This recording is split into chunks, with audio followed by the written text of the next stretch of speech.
जादो जी के बढ़ल हऊ मानामा जादे बोलो मी तो छौड़ी के कर दे तो बेला नामा होलिया में जादो जी के बढ़ल हऊ मानामा जादे बोलो मी तो छौड़ी के कर दे तो बेला नामा होलिया में गोबर माटी से नेटाई दे तो तोरा खटलवा में ले जाके गे खटियावा पर सूता के माजा मार ले तो तोरा खटलवा में ले जाके गे खटियावा पर सूता के माजा मार ले तो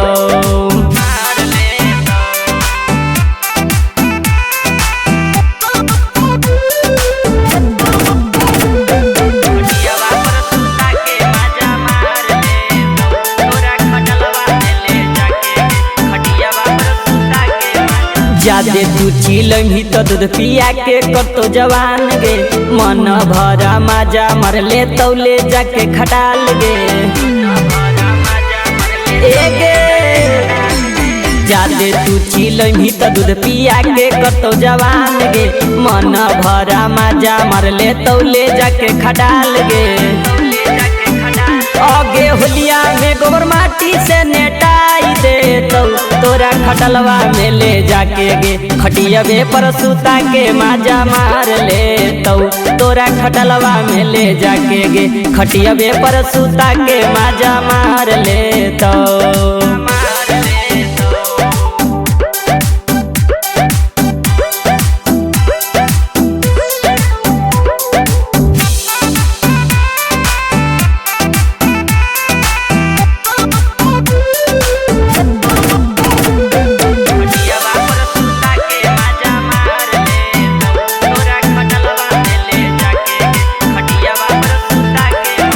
जादे देहिया में छौड़ी होइल हो तोरा गर्मी गे एक बेर दे दे मी तो छौड़ी होई जमी नरमी गे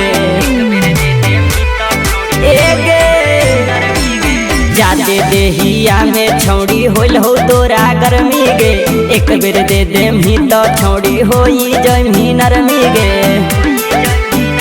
आगे होलिया में कदमाटी से नेटाई देबो तोरा खटलवा में ले जाके गे खटियावे पर सूता के माजा मार ले तो तोरा खटलवा में ले जाके गे खटियावे पर सूता के माजा मार ले तो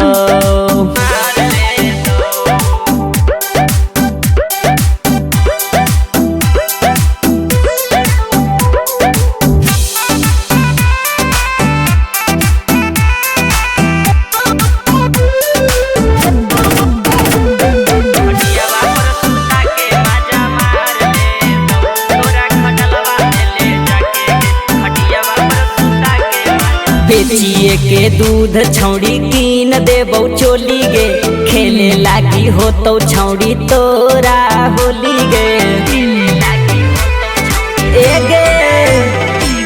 बेचिए के दूध छौड़ी कीन देबो चोली गे